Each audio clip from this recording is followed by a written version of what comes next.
So this particular code is basically what we've done is there exists Airbnb data online, so we just downloaded the file, and there's certain data processing that's done on top of it using functional programming, right? So this is the basic overview. Airbnb handler module provides a factory function that allows loading, filtering, analyzing Airbnb listing.csv file. It includes methods for compute statistics, analyze host data, export results, and all of that. This can be you can have a look at it later on. Let me just dive deeper into pure functions. Or should we just go through the general structure? Okay, let me just first go through the general structure and then go into the what I mean by pure functions, what I mean by impure functions, or all of that, right? So in this we have a folder called data. Data obviously has listings. This has all the possible listings for Airbnb, and in the docs folder we have a gs doc that's been created. This is for better understanding. You should make sure that you have one as well in your code. And the source folder has two files: CLI, the command line interface, and the Airbnb handler.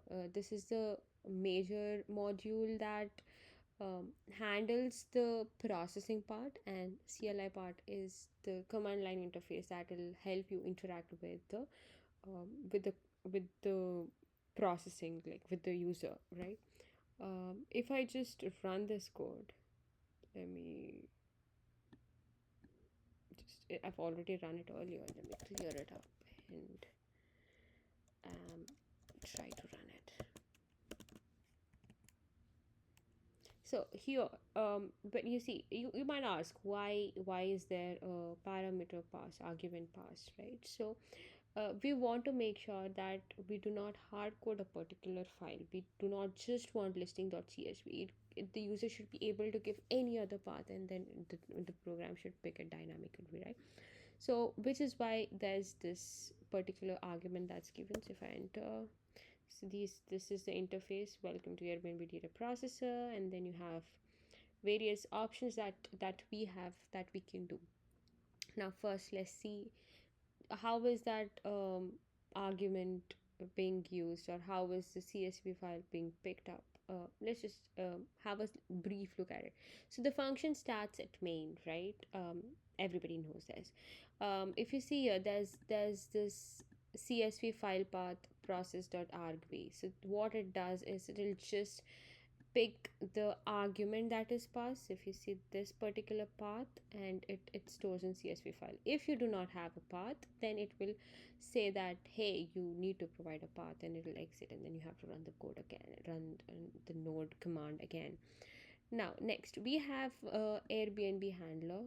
uh, um, and what we are doing is we are trying to load the data to the Airbnb handler, right? So await load Airbnb data CSV file. We want to make sure that the data is being read before any of the other actions happen, right? To make it synchronous, so we use a wait function. So load, as I mentioned earlier, load Airbnb, whatever the processing part or the reading part is being done in the Airbnb handler. So it has to understand from where to pick that from, right? So if you see here, load Airbnb data from airbnb.js, so we are importing that module so that our CLI module knows where to refer to. So once it picks the data up, it will go to Airbnb handler, and it'll just search for where is load Airbnb. So it's in here, it's exported. So since it's exported here, we are able to import it there, right?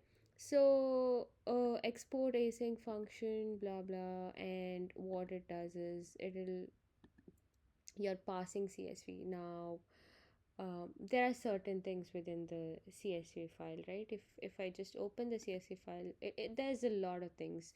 The price field has a dollar in it, and there are description fields with comma in it, which are enclosed within double quotes.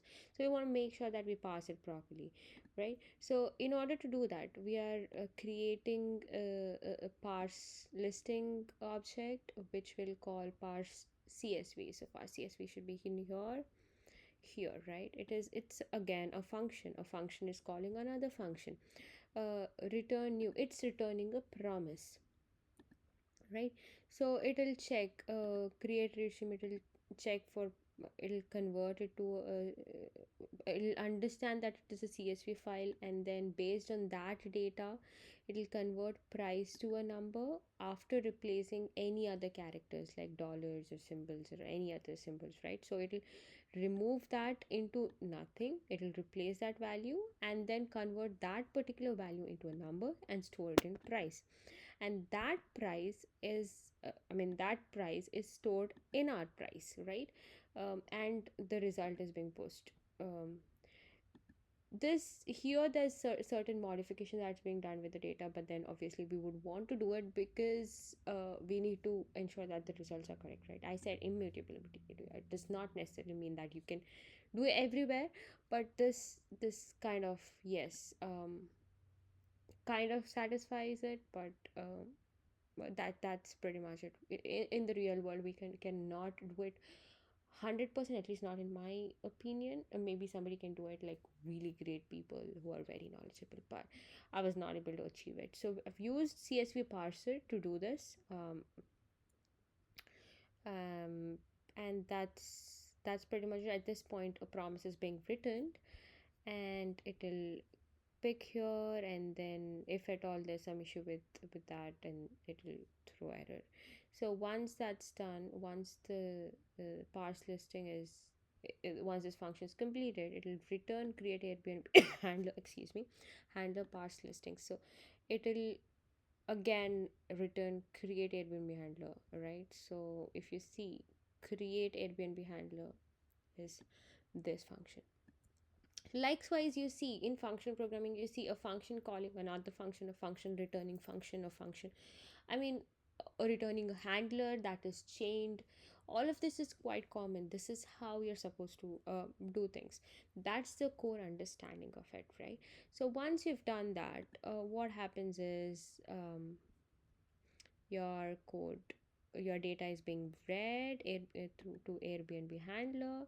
Now you're creating a readline interface so that it, the data that's given by the user is being understood, right? So and once that's done, we've make sure that exit is false, so that it has to loop through until you the user wants to say, hey, I'm done, you can, I'm just closing this.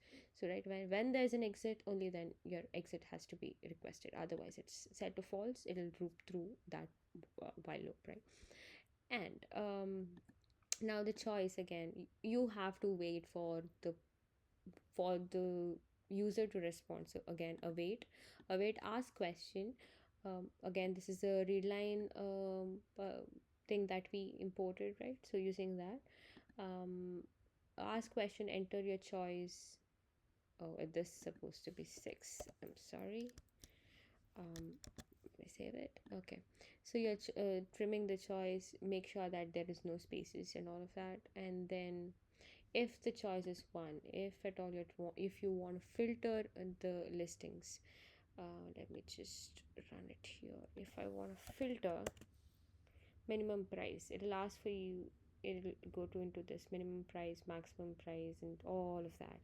I'll give 80, and then maximum price I'll give 150, and then minimum number of rooms 4, maximum 4, um, preview 4, and let me just give blank, it should accept it as well, right? So it'll give you certain result, correct? Now the result that's written is filtered data. How do you do it, right? Once all the data is being read, oh no, okay, let me just do this. Once all the data is being read, filter criteria, an object is created with all the necessary data in it. So you're checking if the number min price exists, max price exists. What if I just give I gave enter, right? I didn't provide any details. So what if that is converted into undefined? Once that's done, excuse me, come here. um, Once you've created filter criteria, what it does is console.log Airbnb handler. This is the handler that we created that passed the data, and then the CSV, we call the CSV load CSV, which called part CSV, and then which returned the object, right? um, Same thing, that is that dot filter listings. Dot filter listings would be here. If you go here, yep.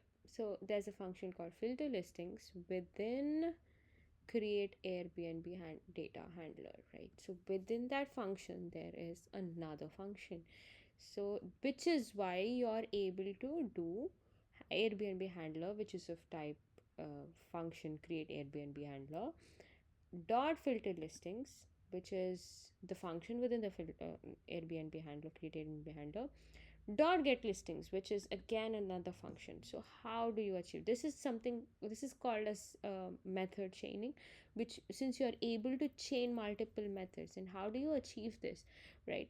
Without breaking any principles. So if you see here, let me just go let listing. So this is a kind of me object that you create initially, and then make sure you do not modify the existing listings. Rather, uh, you um, create a new, you do not mutate it, rather create a new state of that particular listing, right?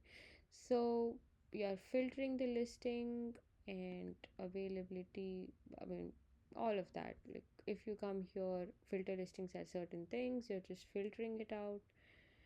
And how is this being accessible? If I go down, there's something called as, if you see, there's this handler that's written. So this, since the function returns a handler has these attributes, like these functions that are there within this handler object. It allows for method chaining within these functions. I don't know if that makes sense, but that's pretty much it with respect to that, right? Once you do that, um, uh, we can compute stats if you want. So if you say it will give you the stats, you can compute listings, you can get the listings by host, you can export it, you can like if you want to export data, so I can just say I want to export listings. So if I give that listing um, output dot CSV, I want it in CSV, I want the listings in CSV, because I wouldn't want to see such huge JSON formatted listing, right? So it's a listing exported to blah blah blah. Now listing is here, so if you see, this is in CSV format. um so that is pretty much it. And we have my creativity, like certain times we might want to see high demand listings also, right? So there's this option which would allow you to see the highest demanded listings in there, and then you can just exit by giving 6. Yeah, that's pretty much it with respect to the functional programming.